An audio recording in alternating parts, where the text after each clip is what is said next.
רימון!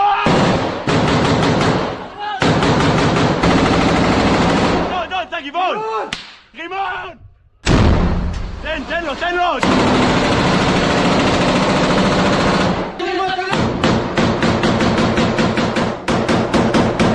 הגענו לכאן, התחלנו לסרוק את הבית, נכנסנו מהפתח שנמצא כאן, ובעצם ביצענו ראש חץ ראשון לימין. לאחר ההתקלה קיבלנו צרור מהדלת הזאת, דילגנו חזרה אחורה לפתח תוך כדי ירי, ואז נענו חילופי אש ורימונים עם המחבל באיתור הזה. מחבל נפל!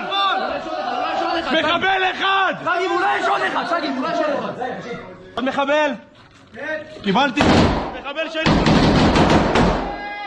שיהיה קדימה, שגיב! מחבל נוסף! אנחנו היינו במצב שבו אנחנו נמצאים כאן במטבח ומנהלים ירי למחבל מהפתח הזה ומפתח בקיר שנוצר כאן במטבח.